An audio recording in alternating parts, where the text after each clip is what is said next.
예, 아멘. 주 예수여, 요한복음 16장에서 마지막 유언의 말씀을 이 생에 남길 때 주의 성령이 오시면 죄에 대하여, 의에 대하여, 심판에 대하여 세상을 책망하시리라고 예언을 하셨으며, 성령이 오셔서는 모든 진리 가운데로 인도해 주시고,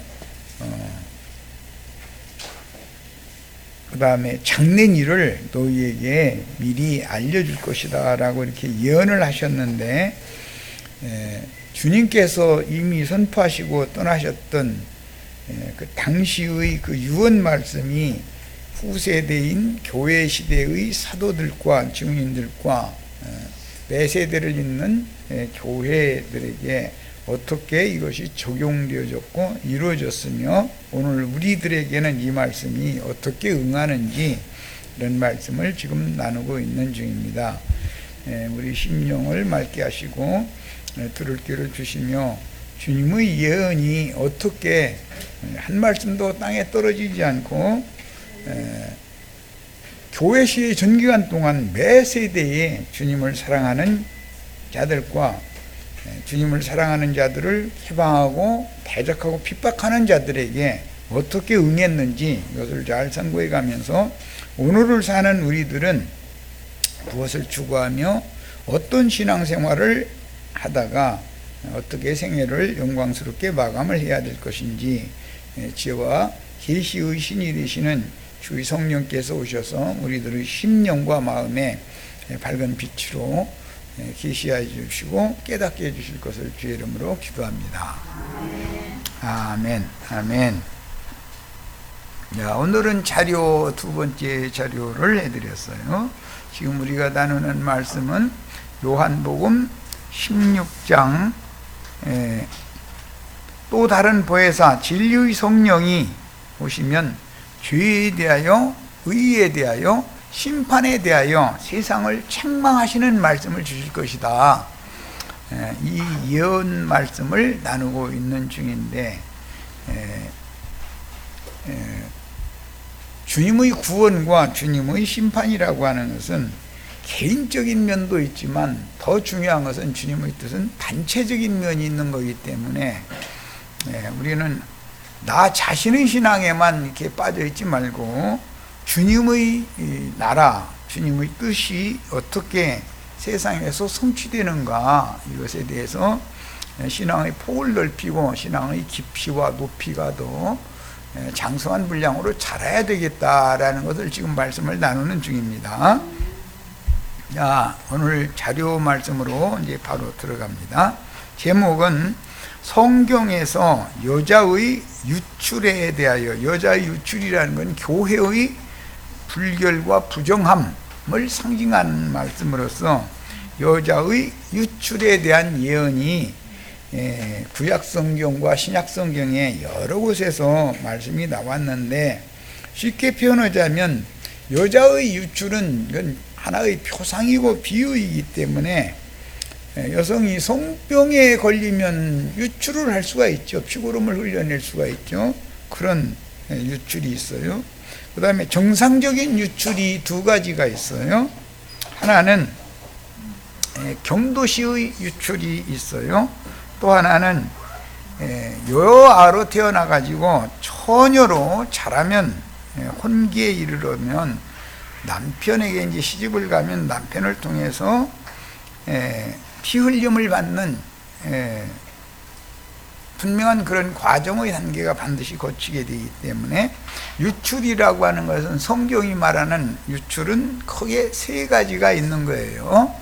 자, 지금 한 말을 잘 이해를 하셔야 돼. 세상적인 이런 모든 것들은 예로 들어서 구약 성경의 예로 여자들의 유출이 세 가지가 있는 경우를 이제 말씀을 했는데, 어떤 유출은 부정하지만 어떤 유출은 그 유출을 통해서 정결케 함을 받는 문제이기 때문에,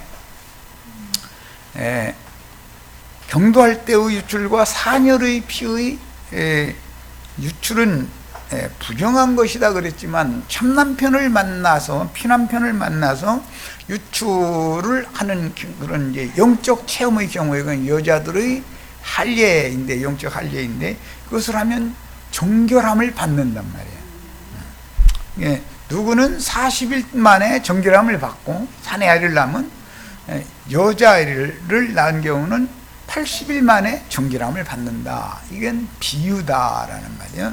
지금까지 이제 특별 집회를 이미 6시간 말씀을 나눴기 때문에, 5시간 나눴기 때문에 오늘 나누는 이 말씀에 대해서 분명한 이해가 있으셔야 되겠어요. 성경을 읽을 때는 이런 기본 원리를 알고 읽어야 되는 거예요. 말하고자 하는 의도를. 그런데 지금 오늘 나누고자 하는 말씀의 요약을 이렇게 말씀드린 이 소원을 잘 마음에 담아두시고 자료 말씀으로 들어가는 거예요. 여자 유출은 크게 몇 가지가 있다겠어요? 3개? 네, 3가지가 있죠. 다 암기할 수 있죠? 네.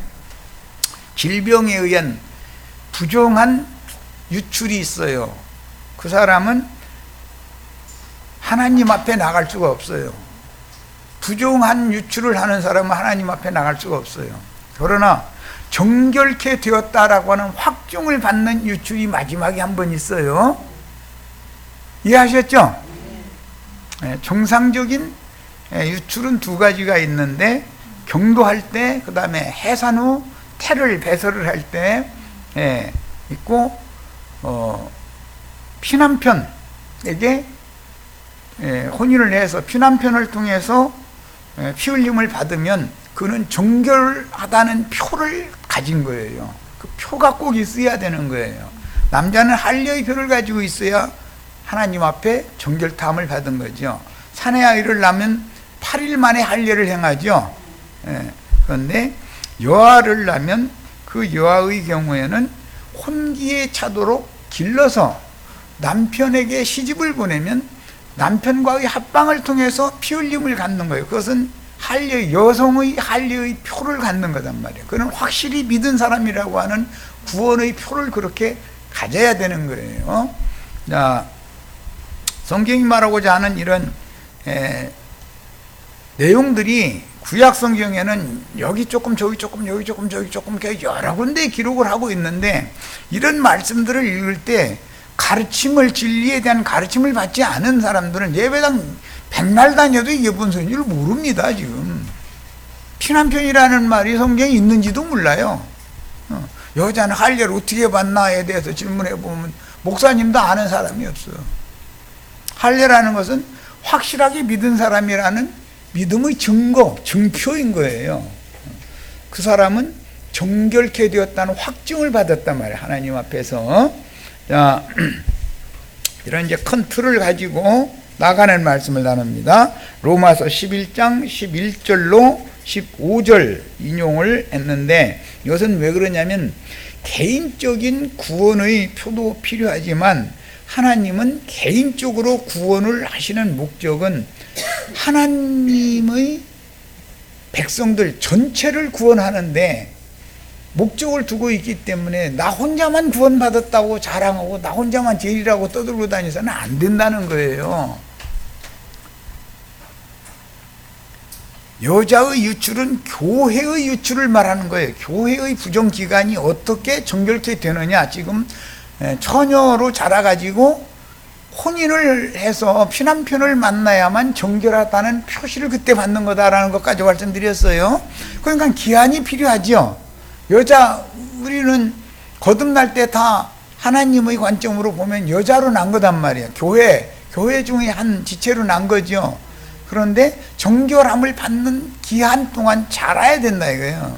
자라서 시집을 가야 참 남편에 의해서 피 흘림을 받으면 그때서 비로소 이 사람 확실하게 믿은 사람이라고 하는 증표를 갖게 되는 거단 말이야. 이건 영적 체험을 지금 비유로 말을 하는 거예요. 충분히 이해하시면서 들으실 수 있죠. 어른들이니까 뭐 다 알아들으실 수 있지. 자, 일로 나갑니다. 그러므로 내가 말하노니 그들이 넘어지기까지. 여기서 나오는 그들은 누구를 말하는 거죠? 이스라엘 12지파를 말하는 거예요. 그것은 혈통적인 아브라함의 자손들을 말하는 거예요. 그들이 넘어지기까지 실족하였느냐, 그런 걸 보니까 믿는 사람들이 실족할 우려도 있다라는 걸 전제로 깔고 있죠. 그런데 그럴 수 없느니라, 이 말은 개인적인 실족을 다루는 것이 아니라 이스라엘 민족의 실족을 다루는 거단 말이에요. 지금 그들이 넘어지는 것은 실족한 거죠. 이 말은 무슨 뜻이에요? 진리의 말씀에서 떠난 것, 하나님의 은혜에서 끊침을 당한 것을 염두에 두고 하는 말이에요. 넘어졌다는 것은 역사상으로는 우상숭배로 말미암아서 아시리아나 바벨론에 쫓겨난 건 넘어진 거죠. 그렇다고 해서 아주 죽은 건 아니죠. 때가 차면 돌아올 소수의 무리가, 선별적으로 돌아올 무리가 있죠. 다 돌아온 건 아니에요. 이방인이 때라고 그래서 이방인들이 다 믿는 건 아니죠. 이방인들 모두에게 전도는 하지만 이방인들 중에서 믿음으로 구원을 얻을 자는 선별적인 문제잖아요. 양면이 있는 것이다, 이런 말이에요. 율법과 선지자의 때가 있고 이방인의 때가 있어서 때가 정해져 있는 것인 것을 아셔야 되고, 우리는 우리의 때, 이방인의 때 기간 중에 우리는 혈통적으로 이방인이니까 말씀을 믿음으로 받아들여서 구원을 얻고 교회 생활을 통해서 양육을 받아서 참 남편인 그리스도의 성령과 나의 영이 연합을 통해서 피 흘림을 받아야 확실하게 믿는 사람이라는 표시를 내 영 속에 인침을 가지고 있어야 된다 이거예요. 증거가 있어야 된다. 그런데 아무 증거도 없이 예배당 열심히 다닌다고 해서 구원받은 사람이라고 확증을 받을 수 없다라는 말이죠. 다 믿는다고 그러지 나는 안 믿는다고는 안 해요. 예배당 다니는 사람들, 난 안 믿는다는 사람이 어디가 있어요? 다 믿는다고 그러지. 그런데 하나님께서 당신이 정말로 믿는 자라는 확증을 받은 표시가 있느냐고 물어보면은 대답을 못해. 그러면 아직도 부정함 중에 있는 중이다. 정결케 되었다. 이해하셨죠? 자, 레위기 12장에 여자가 해산을 한 다음에 정결케 되는 두 기한을 정해뒀는데 그 이치를 잘 알아야 되는 거예요. 자, 그들의 넘어짐이 이스라엘 12지파가 하나님의 은혜를 받은 민족이었지만 넘어졌다는 거예요. 이제 물론 아까는 아시리아와 바빌론을 예로 들었지만 예수님의 예언에 따라서 로마의 침공을 받고 이스라엘 나라가 멸망받았어요. 그런데 이스라엘 나라가 멸망받았지만 해산이 되었는데 그 고난을 통해서 해산된 것은 성령으로 말미암아서 예루살렘에 교회가 나타났고 안디오기아 교회가 세워졌어요. 그냥 육조 이스라엘이 멸망이 없으면 교회가 태생될 수 없는 거예요. 예루살렘 교회는 주님의 예언에 따른 거였었고 안디옥 교회로 이어지는 이방인들의 교회는 실제적으로 역사적으로 예루살렘 교회와 이스라엘 나라가 멸망받은 다음에도 대를 이어나가잖아요. 예루살렘 교회는 대가 이어지지 않았죠. 그렇다고 해서 아주 실족하였느냐, 완전히 넘어지기까지 실족하였느냐, 그건 아니다는 거예요. 그러면 그들이 회복될 때가 있다는 거죠. 네, 바벨론에 쫓겨났어도 아시리아에 쫓겨났어도 때가 차면 율법대로 자면 여아를 낳았는데 처녀가 되도록 시집갈 혼기에 이르도록 자란 다음에 시집가는 날이 온다 이거예요. 남편을 만난 날이 오는 거예요. 그러니까 이스라엘 12지파는 예수 그리스도의 성령을 부음받는 날이 와요, 안 와요? 반드시 온다는 거예요. 그런데 다 구원받는 건 또 아니다. 선별적이다. 은혜가 필요한 사람들이 따로 있다. 은혜를 받을 사람이 따로 있어. 노아의 때 온 땅을 심판하는데 한 사람 노아에게는 하나님의 은혜가 있었어요. 어느 시대든지 한 시대를 전환하는 때는 은혜 안에 있는 끝까지 머무는 사람들이 남아있게 마련이에요. 그들을 그루터기라고 그래요. 그래서 그 사람들은 두 시대를 살기에 마련이다 이거예요. 심판의 세대도 살지만 구원의 세대도 살다가 자기 곳으로 가는 거죠. 그럼 그 후세대가 또 대를 잇는 거예요. 이것이 하나님의 경륜이다.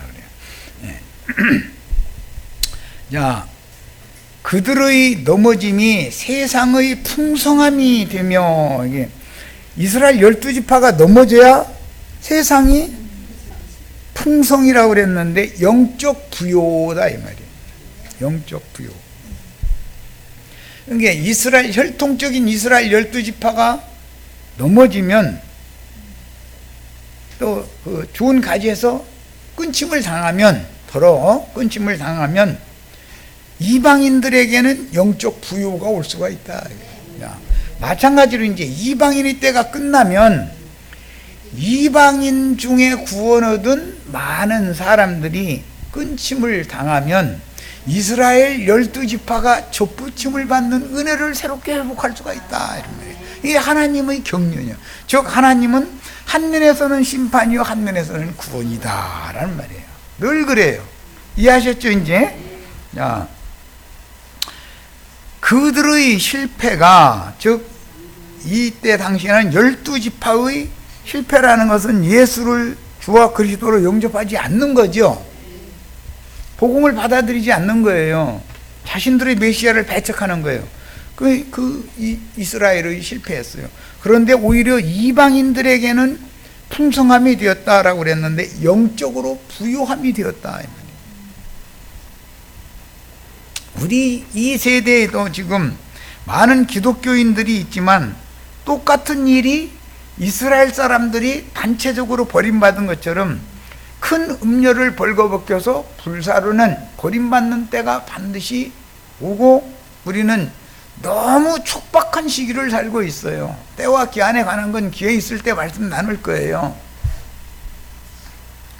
우리는 우리 세대 가운데서 내가 생존 세상에서 숨을 쉬고 있는 이 중에서 구원을 받아야 돼요. 왜? 이 구원을 가지고 영원 세계에 갈 거기 때문에 이렇게 중요한 거예요. 내가 살아있다는 이 기간이. 죽은 다음에 가서 잘 믿겠다고 하는 건 소용없는 소리예요. 기독교는 전부 사기치는 거예요. 죽은 다음에는 죽은 대로 가다. 그건 사기치는 소리예요. 이 생에서 그가 구원을 이룬 것을 가지고 영원 세계로 가는 거예요. 그렇기 때문에 우리가 아직 이 육신의 장막을 입고 이 생에 살아서 있는 동안에 주님이 보낸 빛의 사자들을 만나서 내면이 밝아지고 빛의 아들들로서 점점 더 밝아지고 빛으로 옷을 입어서 위로부터는 저서로 새 사람 영의 옷을 영의 몸을 덧입어서 완성되는 것을 추구해야 되는 거예요. 그런데 문제는 하나님은 빛의 천사들만 보내는 것은 아니다 하는 거예요. 하나님은 빛도 창조하셨지만 어둠도 창조하셨기 때문에 어둠도 필요해서 창조한 거예요. 그럼 어둠의 영들 즉 광명을 가장한 어둠의 천사들이 너무 많이 보냄을 받는 거예요. 그럼 그들에 의해서 사람들이 다른 교훈, 다른 용, 다른 예수를 믿게 하는 자들을 통해서 사람들이 어둠에 잡히게 되고 그러다 보면 우준해진다. 그런데 본인들은 지혜롭다고 생각하는 거예요. 본인들은 지혜가 있고 계시가 있다 이렇게 생각하는 거예요. 지혜의 신과 계시의 신은 빛의 천사들을 말하는 것인데 빛의 세계에서 보냄을 받은 하나님의 사자인지 어둠의 영으로 보냄을 받은 광명을 가장한 사탄의 사자인지는 듣는 이들의 분별력에 달려있는 문제인지 듣는 이들도 책임이 있는 거예요. 남편 자리가 아무리 좋아도 최후 결정은 전혀 본인이 하는 것이지 어머니, 아버지, 친정어머니, 아버지가 아무리 좋아도 그 사람을, 그 청년을 좋아해도 본인이 싫으면 소용없는 거예요. 본인이 싫으면 끝나는 거죠. 이만큼 하나님은 사람들에게 소위 말하는 자유의지를 주시는 분이다. 그런데 장로교단은 사람은 자유의지가 없다라는 것을 전제로 예정론이라는 걸 가르치죠. 하나님이 일방적으로 다 그분이 멋대로 다 해버린다 이러죠. 그렇지 않아요. 만약에 그럴 것 같으면 하나님이 숙소할 필요가 있어요, 없어요? 우리 오늘 이 자리에까지 데려다 놓는데 내가 영적으로 많은 연단과 시험 당한 거예요. 하나님이 쑥 썩고 힘들었던 거예요. 뭔 말인지 아시겠죠? 이 자리까지 데려다 놓는데 하나님이 어마어마한 수고를 하신 거예요. 졸졸졸졸 따라다녀주면 얼마나 좋아요. 그런데 그렇게 해요? 나도 생각이 있다 이거예요. 나도 눈이 있고 나도 귀가 달렸다 이렇게 나가는 거예요. 그러면서 그놈의 생각, 그놈의 눈, 그놈의 귀는 전부 광명을 가장한 어둠의 천사, 어둠의 세계에서 보낸 거짓의 영들에게 활짝 열려 있고 참빛이신 주님과 주님의 사자들에게는 꼭꼭 닫아놔도 그렇게 닫을 수가 없어가지고 그래가면서 아주 나는 처녀로 죽을 거래, 처녀로. 주님은 처녀 그렇게 좋아하시지 않아요. 장가들고 싶어 하셔요. 아셨죠? 그래서 우리나라 요즘에 나 그냥 처녀 귀신으로 살다 그냥 처녀 귀신 되고 말 거라고 그런 사람들 참 성경대로 안 맞는 거예요. 그게 적당한 짝 만나서 적당한 혼기에 이르면 다 결혼해서 아들, 딸, 자녀손 낳아서 길러봐야 어른이 되는 것이지, 처녀로 50살 먹은 사람과 애 난 30살 먹은 사람을 비교해보면 애 낳아서 길러본 30살 먹은 사람이 속이 훨씬 깊어. 생각하는 폭이 넓고, 이것은 말로 설명할 수 있는 문제가 아니라 생명률에 의한 문제이기 때문에 이걸 어떻게 말로 설명을 해. 애 낳아 길러본 30대 사람이 50대 처녀보다 훨씬 속이 깊고 넓다니까. 어떤 거 말하는 소리 들어보면 가정을 어떻게 그 부모와 자기와 자기 아들, 딸의 세대와 어떻게 내가 중간 입장에서 조화를 잘 해가지고 아이들한테 내가 죽어도 살아남을 수 있도록 이걸 해줘야 되는 이런 지혜는 애 낳아서 길러본 사람이 훨씬 나아. 그건 생명의 문제잖아. 무슨 지식을 어떻게 늦어서 뭐하고 뭐 이런 문제가 아니잖아. 세상에서 성공시키고 이 문제가 아니잖아. 성경은 세상에서 성공하라는 걸 가르치는 것이 아니라 세상을 이기라는 걸 가르치는 거예요. 근데 기독교는 전부 세상에서 성공하는 것을 가르치죠. 그게 성경의 말씀과는 반대되는 길을 가는, 이기는 자가 되라는 걸 가르치는 것이 성경이지 세상에서 다 성공하라 이렇게 가르치는 것이 아니에요. 예수 믿으면 세상에서 성공했던 사람도 오히려 잘못될 수도 있어. 그렇게 해야 될 사람은 그렇게 할 수도 있는 거예요. 그런데 또 뭐 다 그렇게 하면 안 되죠. 성공은 성공대로 하게 해 가면서 달래야 될 사람은 또 그렇게 하고 하나님이 알아서 하는 일이니까 이건 내가 이렇다 저렇다 뭐 확답해서 흑백간에 말할 수는 없으나, 사실은 사람의 생명이 풍성하게 되기 위해서는 영적 풍성을 얻는 것이 우리가 예수 믿는 도인 것이지, 세상에서 성공하는 것이 예수 믿는 도는 아니잖아요. 그러나 세상 쪽에는 다 뭘 가르쳐요? 저 예배당에서 헌금 잘 내면 세상에서 성공해서 부자 되고 잘 먹고 잘 산다, 자녀손도 대대로 잘 된다 이래버려요. 그런 구절이 없느냐 하면 3, 4대까지 잘 되게 해준다는 말이 있어요. 또 성경에 그것들만 쏙 빼서 이렇게 그럼 말하고자 하는 의도에 맞춰야죠. 우리가 예수를 믿는 것은 세상에서 성공하려고 예수 믿는 것이 아니에요. 그러니까 여기 나도한 형제 만나면 세상에서 성공하는 것은 추구를 해봐야 다 소용없는 거예요. 그거는 나하고는 내가 가르치는 게 아니라 성경의 의도는 안 맞는 거예요. 그렇다고 세상에서 다 실패하셔다 이 말하는 것도 아니에요. 세상에 성공하세요. 성공하시지만 그 영혼이 풍성해지는 걸 먼저 생각해라 이 말이야. 제일 중요한 건 이거예요. 세상에서 성공하고 하나님 앞에서 그 영혼은 파리하게 되는 것이 나아요. 세상에서 성공 못했을지라도 그 영혼이 풍성하게 되는 것이 나아요. 이제 성경이 말하는 의도를 충분히 아시겠죠? 네. 엉뚱하게 가르치면 안 돼. 그럼 듣는 이들이 분별이 필요하기 때문에 이렇게까지 구체적인 얘기를 하는 거예요. 그냥 대충 보고 넘어가도 다 알아듣고 그러면 얼마나 좋겠어. 그런데 손바닥 쥐어준 것처럼 설명을 해야 돼. 안고 넘어가면 딴 생각으로 가 있어. 자, 내가 이방인이 너에게 말하노라. 내가 이방인의 사도인 만큼 내 직분을 영광스럽게 여기노니 이는 혹 내 고륙을 아무쪼록 시기하게 하여. 내 고륙이라는 것은 바울 사도도 이스라엘 12지파에 속한 베냐민 지파에 속한 사람이었기 때문에 자기 혈통적인 고륙을 그만큼 아낀다라는 것을 전제로 하는 말이죠.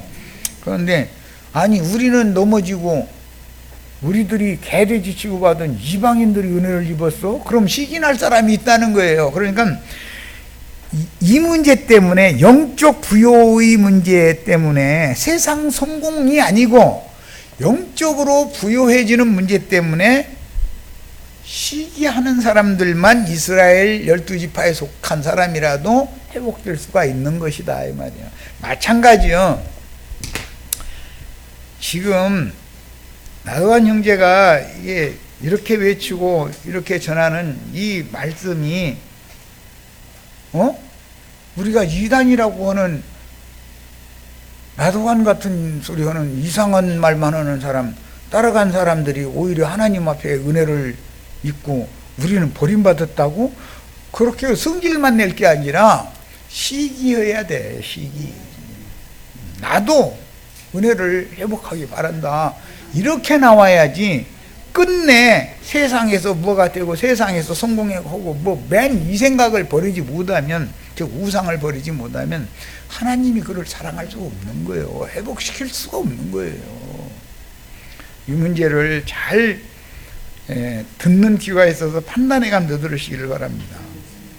그래서 시기하게 하여 그들 중에서 이스라엘 12지파가 다 구원받는 건 아니죠. 12지파 중에 이방인들이 오히려 은혜를 입었고 우리는 버림받았네? 이거 큰일 났구만 해가면서 시기를 하는 사람들만 선별적으로 구원이 된다. 이스라엘 12지파가. 교회도 마찬가지다. 이방인이 때라고 해서 이방인들에게 복음을 전하면 이방인들이 누구나 다 믿느냐? 그렇지는 않아요. 그렇지 않은 거예요. 은혜를 입을 자만 은혜를 입는 거예요. 은혜를 입을 자는 따로 있어. 그래서 오죽하면 심령이 가난하고 마음이 겸손한 사람들에게나 하나님의 은혜를 주신다. 마음이 교만하고 높아진 영을 가진 사람들에게는 은혜의 하나님 함께 하실 수가 없다라는 걸 반복해서 얘기를 한 거예요. 그렇지만 사람들은 본인들은 겸손하다고 생각하고 본인들이 깨어져야 하리, 낮아져야 하리 찬송만 했었지 입으로는. 그런데 진짜 깨뜨리려고 하면은 지난번엔 낯 갖고 이렇게 좀 배자고 그런 얘기했는데 낯 들고 저만큼만 와도 벌써 에이 소리가 이러고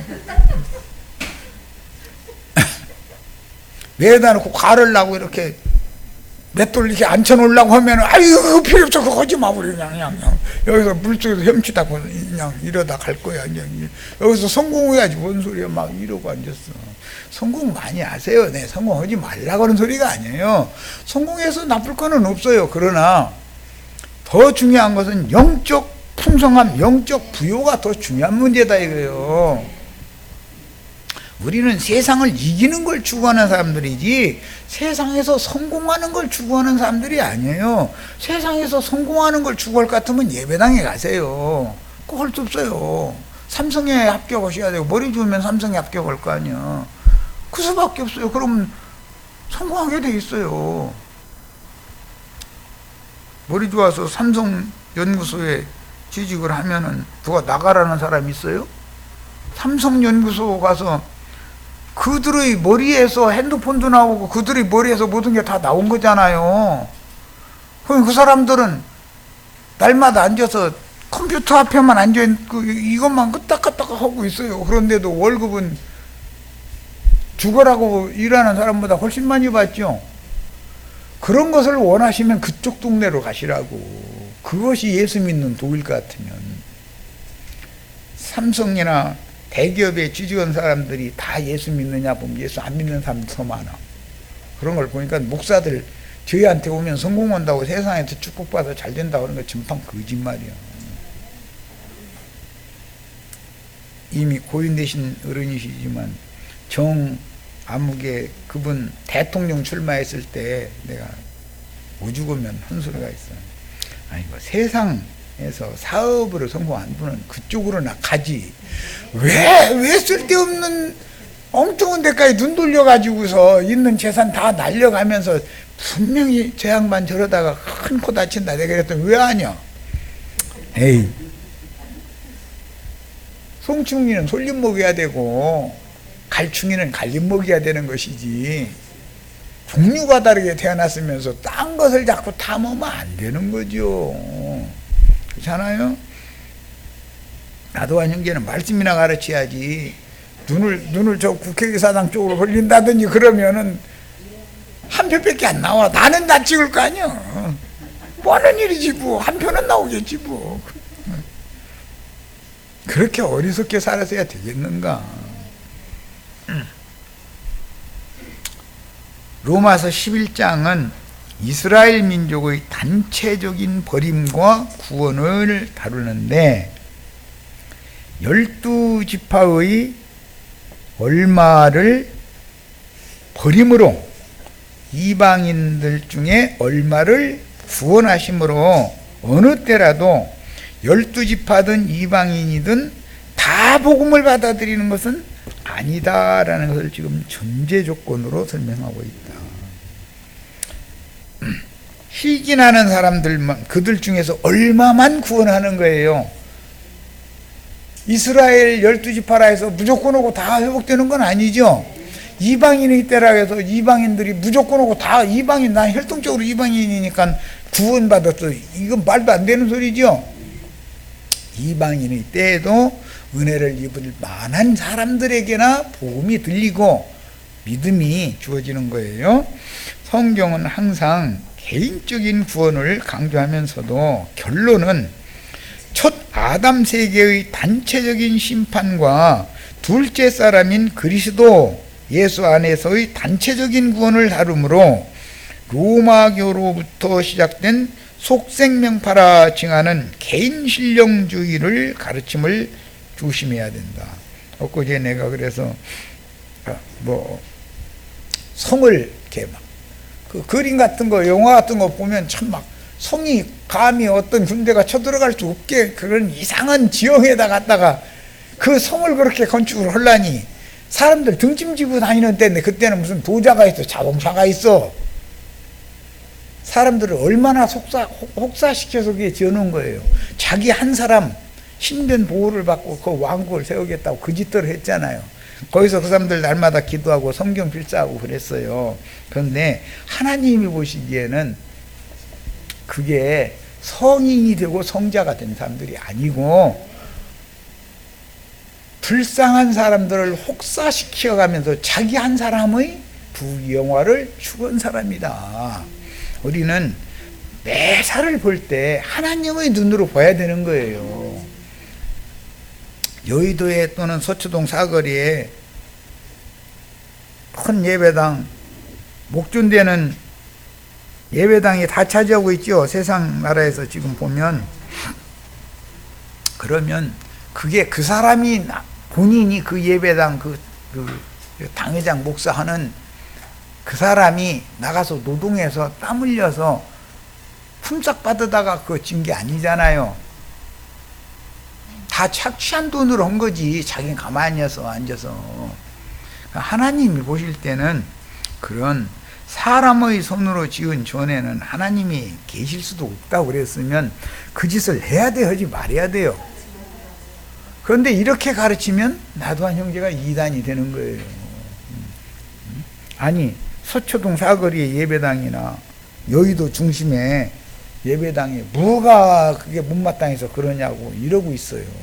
난 못마땅하고 마땅하고 그런 문제가 아니고 그것은 하나님이 임재한 곳이 아니라니까. 거기는 사람의 손으로 지은 전에 하나님 계실 수가 없다고 그랬으니 그걸 다 폐해버리고 복음을 전해서 성령으로 영이 거듭난 사람들을 모아서 세우면 그것이 사람들의 모임이 교회지, 사람들이 모이기 위해서는 어떤 장소가 필요하죠. 그러나 그 장소를 위해서 그 많은 돈을 들이고 그렇게 할 필요가 있겠냐 이거예요.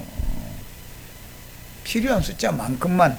예수님도 5,000명 먹일 때나 4,000명 먹일 때나 50명 한 무리나 100명 한 무리 이런 식으로 모이게 했지, 수십만 명 모이게 하지를 않아요. 수십만 명이 모였다가 다 떠나갔다겠어요? 남았다겠어요? 떠나간다는 건 실족당했다는 말이죠. 그리스도께로부터 은혜에서 끊어졌다 이 말인데, 여의도 예배당 수십만 명, 뭐 서초동 사거리 뭐 예배당 수십만 명 자랑할 필요 없어요. 주 예수의 날에 그리스도의 은혜에서 끊임 받으면 소용없는 거예요. 본인들이 지금 은혜 안에 있다고 착각하고 있는데 그건 성경과는 너무 안 맞는 얘기예요.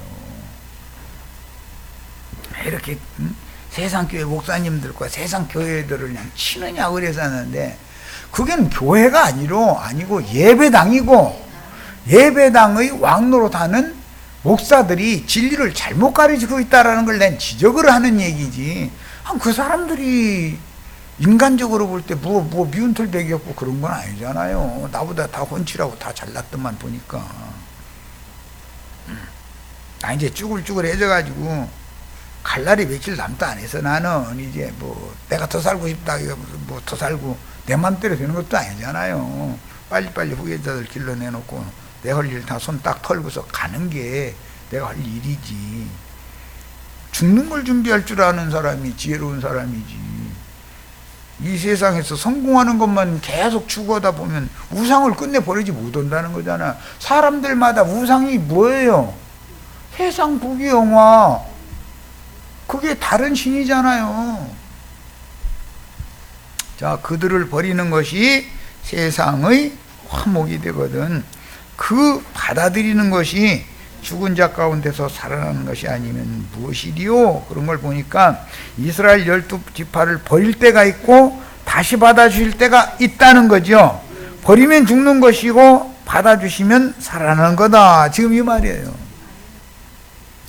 우주의 주제자이신 예수님께서 그분의 은혜에서 끊어버리면 죽임당하는 거예요. 단체적으로 멸망당하는 거예요. 그런데 때가 되면, 이방인의 때가 끝나면 그들을 다시 받아주실 때가 있다는 걸 지금 전제하는 말이에요. 그러니까 구원은 개인적인 면도 있지만 반드시 완성은 단체적인 것이다 라는 걸 알아야 된다는 거예요. 기독교 계 같으면 이런 얘기하면 깜짝 놀랄 거예요. 무슨 놈의 구원이 단체적으로 받냐 이러면서. 네, 단체적으로 구원받는 거예요. 그래서 최후로는 주님이 세운 교회가 세속화되고 타락할지라도 마지막 때는 회복의 나팔을 부는, 바벨론에 다 사로잡혀갔을지라도 학계, 스가랴, 말라기 이런 회복의 종들을 반드시 파송해서 돌아오게 하는 나팔을 부는 자들이 있다. 어디로 돌아올 거냐 이거예요. 세상 교계에서 성령과 신부가 말씀하시는 그것으로 와야 된다 이거예요. 회복의 나팔 소리를 잘 들어야 돼. 이게 하나님의 경륜이기 때문에 그래요. 12지파의 이스라엘이 단체적으로 멸망할 때 예루살렘 교회도 소멸되었듯이 이방인들의 교회 시대가 종결될 때도 소수의 이기는 자들만 데려감을 받고 대다수는 그리스도의 은혜에서 끊임을 당하여 바깥 어둠의 버림을 당하거나, 가라지의 단에 묶인 신자들은 거짓교리로 거듭났다고 그러는데 땅 예비를 예비라고 부르는 자들이 얼마나 있을 수 있죠. 가라지들이죠. 사실은 그들은 세상 성공을 추구하죠.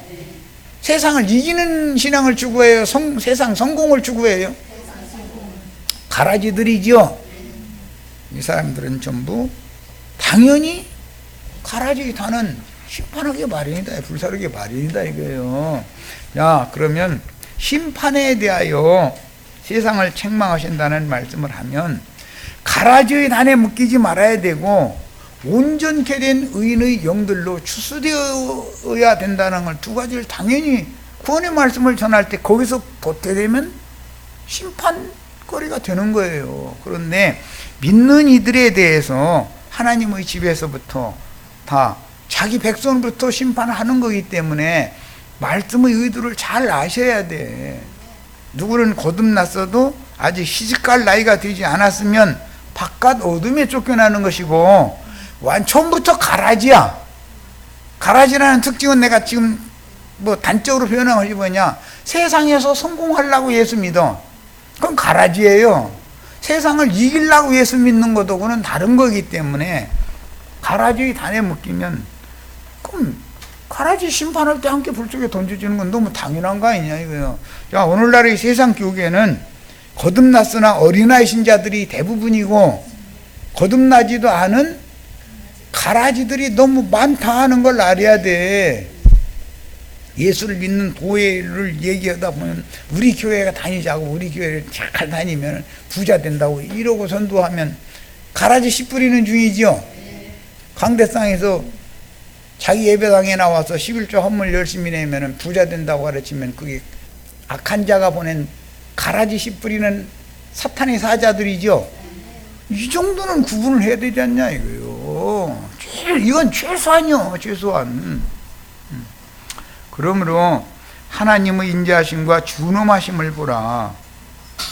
하나님은 한편에서는 인자하시지만 한편에서는 준엄하다라는 말이죠. 자, 넘어지는 자들에게는 준엄하심이 있으니 너희가 만일 하나님의 인자하심에 몸을 넣어 있으면 그 인자가 너희에게 있으리라. 그렇지 않으면 너도 지키는 바가 되리라. 과거에 혈통적인 이스라엘이 더러는 자칭 지혜의 아들이요 빛의 아들이라고 생각하던 유대교 지도자들을 가르치는 말도 같지 않은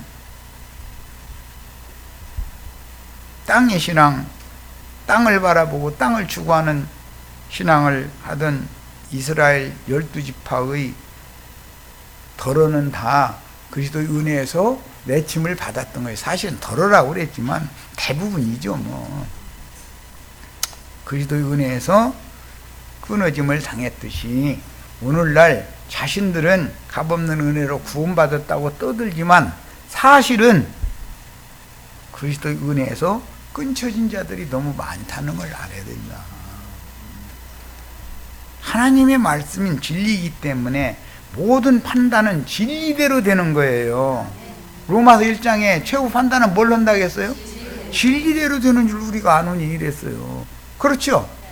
진리대로 되는 거예요. 그런데 비진리를 진리라고 빡빡 우기면 진리이신 하나님이 그 사람을 인정해 줄 수가 있어요? 얼마나 황당한 예수를 믿는 거예요 지금. 과거에 원가지들인 이스라엘이 단체적으로 찍혔듯이 이방인의 때가 차면 이방 교회가 많은 무리에 앉은 큰 음녀가 되죠. 이 큰 음녀가 단체적으로 하나님의 심판은 당신의 집, 당신의 백성들인 여자를 심판하는데 큰 음녀를 그냥 심판하는 게 아니라 부끄러움 다 당하게 만들어 놓고 나서 벌거 벗겨 놓고 나서 그 다음에 불살아 버린다는 거예요. 그래가지고 음료를 불붙은 유리바다 속에 쳐 넣어버리는 거잖아요. 그것이 불탄 산, 저주받은 산을 바다에다 던지는 거예요. 상징이다 이거예요. 음료가 앉은 7 산은 불붙은 유리바다 속으로 던져지죠. 이런 진리를 알아야 돼. 심판에 대해서 알아야 돼. 그런데 심판에 대해서는 입 다물라고 그래. 하나 사랑이신 하나님, 인자이신 하나님, 긍휼에 많은 하나님. 예, 맞습니다.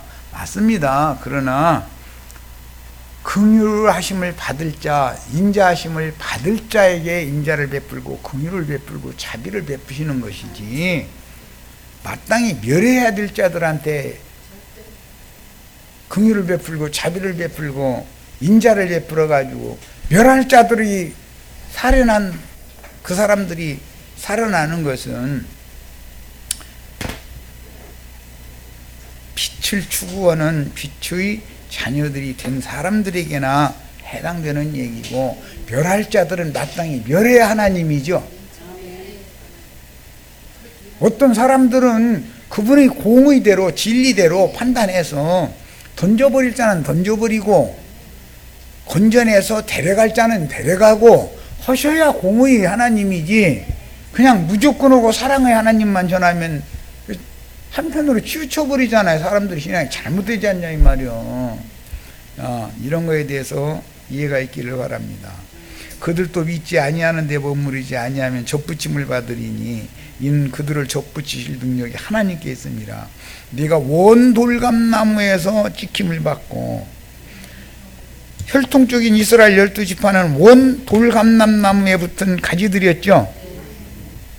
그런데 돌감나무들을 자르다가 그들 찍힘당한 자에다가 접붙인 거 이방인들이 우리죠. 자, 찍힘을 받고 본성을 거슬러 좋은 감람나무에 이방인들이 접붙임을 받았으니 원가지들인 이 사람들, 이방인들도 그렇게 접붙일 수 있는 능력이 하나님인데, 원래부터 말씀을 그들이 처음부터 받은 자들이죠. 이스라엘 12지파를 회복시키는 것은 그건 하나님의 일로 보자면 누워서 떡 먹기요, 세상 말로. 거기는 누워서 떡 먹으면 체하니까 앉아서 떡 먹기요. 형제들아, 너희가 스스로 지혜 있다면서 이 신비를 너희가 모르기를 내가 원하지 아니하노니, 이 신비는 이방인의 충만한 수가 들어오기까지 이스라엘의 더러는 우둔하게 된 것이다. 이 우둔한 사람들이 다 자칭 지혜자의 후예들이다 이거야. 자칭 빛의 후예들이다 이거야. 왜 그러면 이게 어둠의 영을 받은 사람들인데, 어둠의 영이 검은 옷 입고 오면은 사람들이 속아요 안 속아요? 흰 옷 입고 꾸며낸 광명의 빛을 반짝반짝 해가면서, 눈시에 해가면서 사람들에게 접근을 하기 때문에 다 속아 넘어간 거예요. 이게 비밀이요. 빛의 사자들과 어둠의 사자들이 하나님께 있다. 광명의 천사로 가장해서 접근을 하지만 사실은 어둠의 천사들이 얼마든지 보냄을 받을 수가 있다는 것을 잘 명심하시길 바랍니다. 여기까지서 마칩니다.